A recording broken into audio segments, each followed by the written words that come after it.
We made it, boys. It's time for the two positive top 10 lists. Ooh, the things that made me happy this year. And what better way to kick off this half of top 10 week than with my top 10 favorite Yu-Gi-Oh cards of 2018.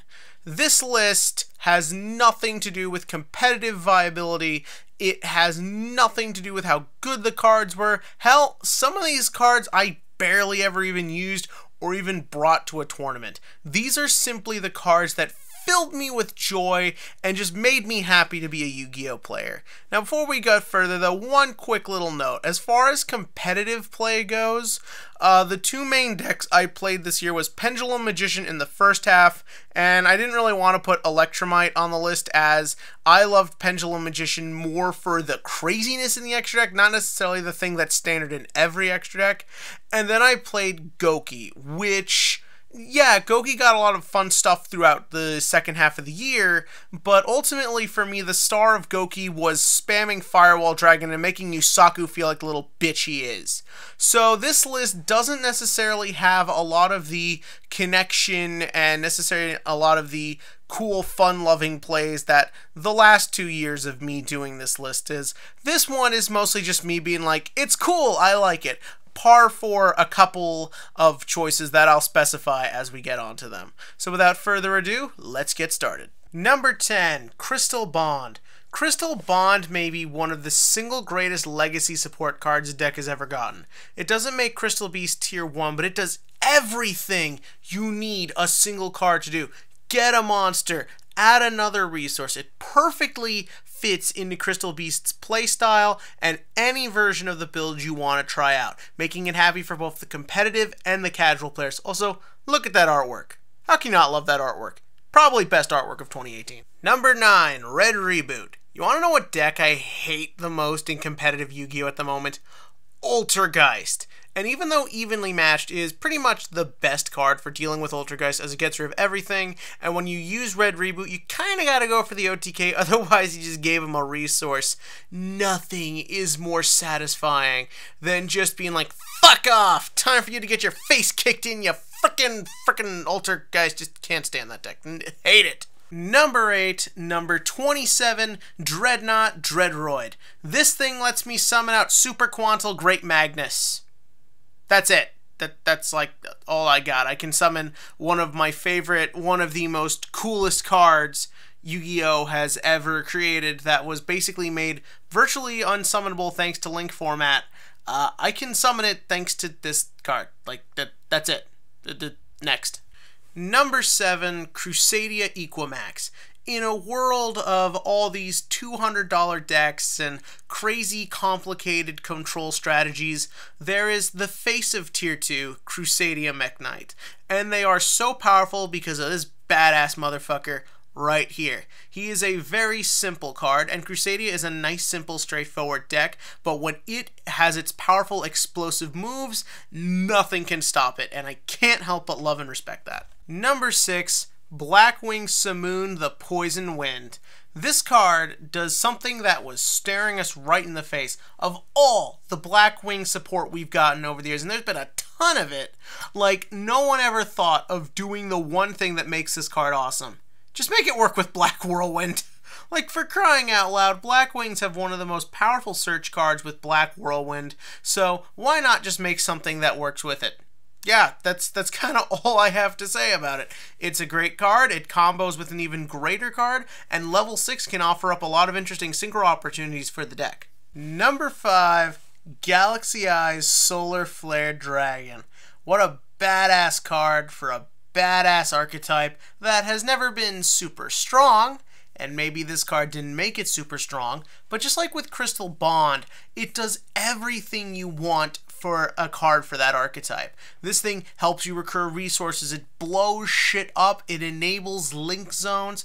This is an awesome card, and it's a lot of fun, and I'm glad it wasn't like easily splashable and other stuff, because I had a bad feeling that would end up happening, considering the link materials aren't that hard to make. But no, it's done a good job of just adding a lot of fun to its deck, and that's all I can ask for. Number 4, Prank Kids Place. Honestly, you could put all the Prank Kids here. Why are Prank Kids here? Well, despite the fact that they're a fun, different sort of interesting way to play Yu-Gi-Oh! These days, Prank Kids won a YCS. This was after everyone was like, oh, Prank Kids are shit, they won't do anything, if you see them at a regional, that'll be it. No, they win a YCS, and they continue to have top spots at other premier events. Now, is it necessarily because of Prank Kids Place? Not really, but I do think this is a really fun field spell, and it does really work in some of the more casual fun builds that I've been testing, not necessarily more the competitive ones. So I can't necessarily speak to how this card is used in competitive, so nobody at me, but it's a fun card, and it really helps what is a fun little deck that wound up being 2018's little deck that could. Number 3, Eva. This thing supports World Chalice. Make no mistake, people. This thing is World Chalice support. It helps with what the deck can do the best, and that's spam Venus. It helps with your Herald of the Orange Light tech in that you can actually now search and utilize even stronger. It's a really fun card, but if we're getting away from my love for the World Chalice engine, I'm going to be straight up honest, I really never had any interest in counter fairies before. But when I did pick this card up and tested it out for a bit, I was like, I got all the counter fairy stuff anyways, so let's have some fun. Let's give it a shot. And you know what? Had a lot of fun with counter fairies. I'm not usually a kind of control negation based player, but it was kind of fun to, more on the casual level, get out of my element, try out a different playstyle, test out something that wasn't being super hyped, discover a deck for myself. It kind of really helped me sort of get back into when you're young and you pick up Yu-Gi-Oh cards and you're just kind of like, I'll try this because why the hell not? This was a fun card, and it kind of reinvigorated a bit of my love for just like going out there and trying different shit. Number 2, Elemental Hero Solid Soldier. I'm a huge Elemental Hero fan. This is a great Elemental Hero support card. This makes Deanne viable in competitive builds. This makes competitive builds actually somewhat of a thing, and it has great recovery, and obviously level 4 is the most important level for heroes. We had a few hero card support this year, and most of them were pretty goddamn bad. I'm not gonna lie, people. This was the best one. It's the most fun one. I literally did a whole video where I ejaculate to this thing. I love this card so much, and I love that we got it in a tin promo, and I have it in beautiful ultra rare. So number 1 was weird. You see, for deciding what would be my favorite card, I really wanted to go with something personal. Obviously, all the cards on this list are things I like and things I enjoyed and things I had fun playing, but none of them really helped me in my competitive decks. Okay, Red Reboot did, but that's a side deck card, and let's be real here, when we think of our favorite cards, we mostly think of monsters.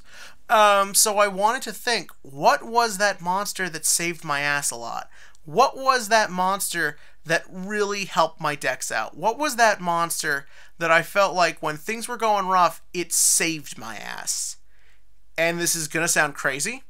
You will never hear this from anyone else. I still can't even believe I'm saying it. Number 1 is Underclock Taker.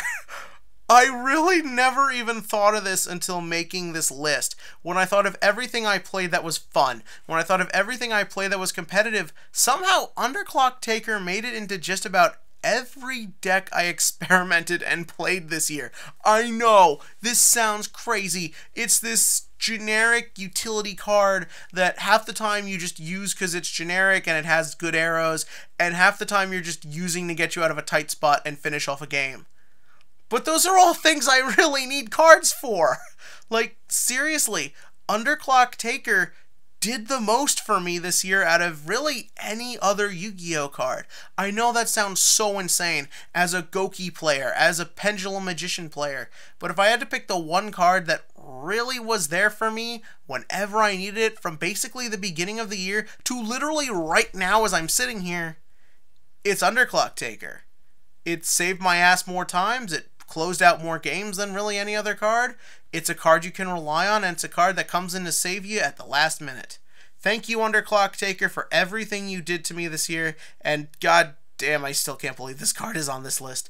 But what did you think of this list? In the comment section below, give me your favorite cards that were introduced into the game of Yu-Gi-Oh! In 2018, and cards you're looking forward to in 2019 with some big stuff right around the corner. And as always, click to like, click to subscribe, and join me as we enter the next insane competitive year of Yu-Gi-Oh!